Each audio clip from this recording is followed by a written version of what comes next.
So you put hands on your boyfriend because of past trauma. Sha'Carri had to remake her apology because her last one, she didn't really directly apologize to him. He claims that she put hands on him because of past trauma. And people on social media are straight up saying if this was a dude, he would have lost all his brand deals. She issued the apology, but people are saying, they're pointing out the double standard, whereas if this had been a man in an airport and he had shoved her into a Chick-fil-A stand, I don't think everybody'd be as cool with it. The fastest woman alive just stumbled, off the track. One shove at TSA, 2 apologies, and a question with teeth. Would a man walk away with mercy or walk into a cell? In minutes, you'll hear her apology in her own words, the rewrite she posted after Backlash, and the receipts everyone's fighting over. Legal fine print, sponsor silence, and why grace doesn't look the same for everyone. Keep watching. The double standard might be closer than you think. Last month, the world turned its eyes to Seattle-Tacoma International Airport. Video footage and body cam clips revealed a rare side of Sha'Carri Richardson, grabbing Christian Coleman's backpack, shoving him into a wall, and even tossing what looked like headphones. The scene spiraled until TSA officers moved in and took her into custody. She spent nearly 19 hours behind bars on a 4th-degree domestic violence charge. That's a gross misdemeanor with a potential sentence of up to 364 days. Most eyebrow-raising of all, Coleman declined to participate as a victim in the case.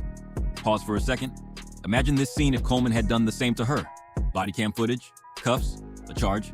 Would the next morning's headlines show the same restraint? Many would argue, probably not. Less than 24 hours after the airport incident, Sha'Carri is staring into her phone camera, the glow of the screen lighting her face. No reporters, no podium. Just her, talking straight to millions.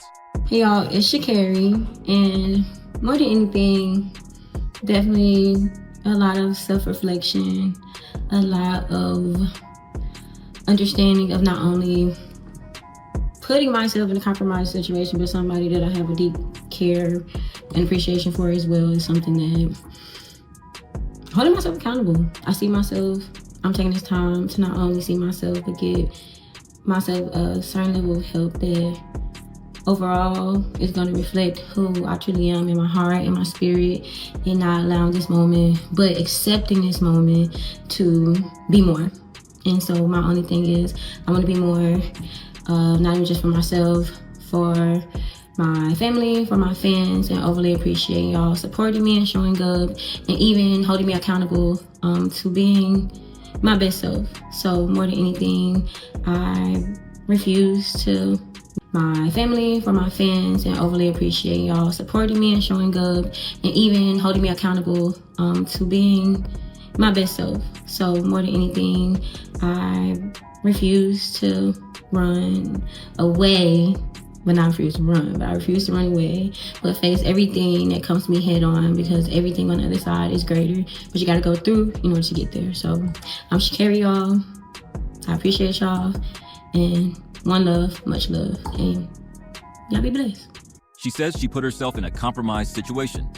She talks about self-reflection and accountability, and insists she's not running away from this moment. To some, it's raw, vulnerable, proof that she's willing to face the storm head-on. They say it takes guts to speak so soon, knowing every word will be picked apart. But others, they aren't buying it. They see a carefully timed PR move, polished enough to stop the bleeding, vague enough to keep all doors open. The tone feels rehearsed, almost like she's talking to the internet in general, not to the person standing next to her in that airport footage. And that's where the divide starts forming. The loyalists say she's showing growth. The skeptics say she's dodging the real issue. Now here's what's wild. Viewers replayed that video again and again, listening for one thing, and it never came. Not once did she say Christian Coleman's name. No direct acknowledgement of the man she shoved, the man at the center of the arrest. That single omission became the spark for a whole new round of backlash. And less than a day later, she tried to put out that fire with a second, very different apology. Less than a day later, round 2 drops. And this time, it's not a video. It's a written statement, and it opens with 3 words nobody expected to hear so soon. I love him. Then it gets even more personal. He came into my life and gave me more than a relationship, but a greater understanding of unconditional love. She admits she's been blind and blocked off because of past trauma, and promises that her apology should be just as loud as her actions. This isn't the broad public-facing apology from yesterday. This one has a name, a heartstring, and just enough vulnerability to feel real. But here's the thing. It only came after an avalanche of criticism over the first apology's silence on Christian Coleman. So what is this? Authentic growth? Or a strategic rewrite to quiet the noise? Because in the hours after this letter went public, the headlines didn't soften. They detonated. And now the double standard debate was about to get louder than ever. She said, I apologize to Christian.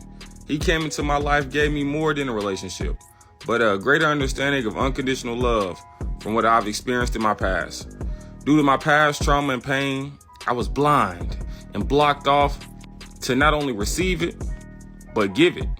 I love him, and to him, I can't apologize enough. My apology should be just as loud as my actions, honestly louder. To Christian, I love you and I'm sorry. What do y'all think about this? Then the narrative flipped. It wasn't just about Sha'Carri anymore. It was about a system. The question hitting timelines like a starter pistol. If this was a male athlete, would he still be smiling in sponsorship photos? Or packing his bags for a suspension? In sports, one domestic incident can erase a man's career in a heartbeat. Contracts gone, sponsors ghosting, public support collapsing overnight. Yet here's Sha'Carri. Criticized, yes, but still standing, still backed, still pulling empathy from corners of the internet that usually vanish when the word assault hits a headline. And the timing made it even messier. U.S. Championships weekend. Sha'Carri quietly withdraws. Coleman takes the track, then the mic. It's a sucky situation, he says.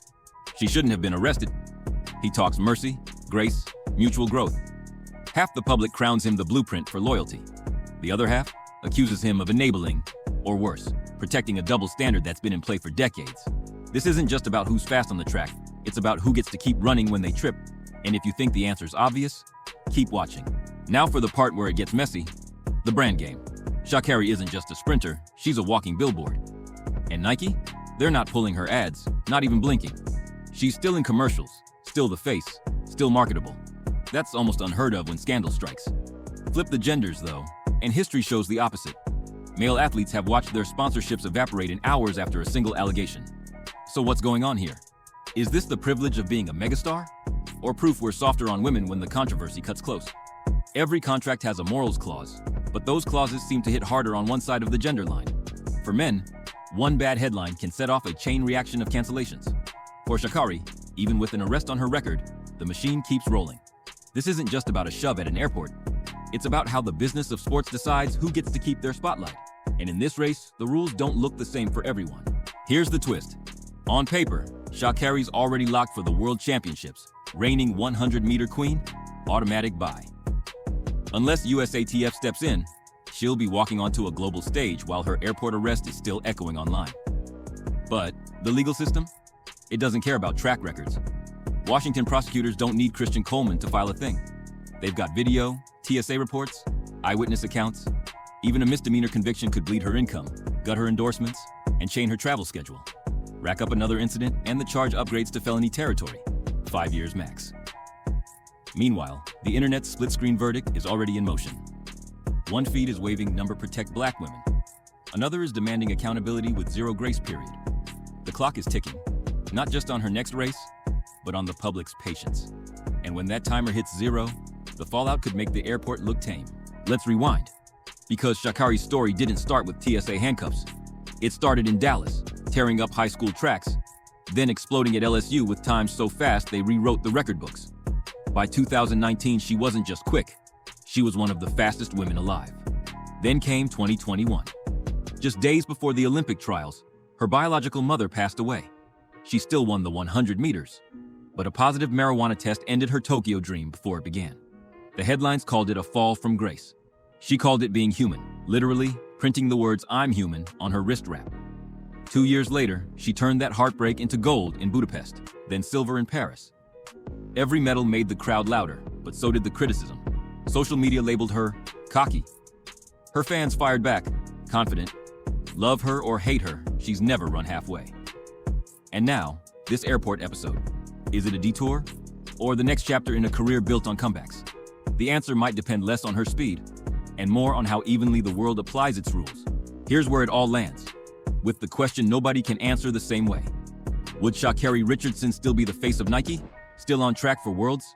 Still swimming in second chances? If she were a man? If your gut says no, then this isn't just her story, it's a mirror. showing us exactly how fame, gender, race, and public opinion twist the rules on who's allowed to fall and who gets helped back up. So tell me, is this mercy, bias, or something we don't want to name out loud? Drop your take in the comments. And if you want more stories that don't just skim the headlines, hit subscribe and the bell. Because when the cameras turn away, the real questions don't stop. They just keep running.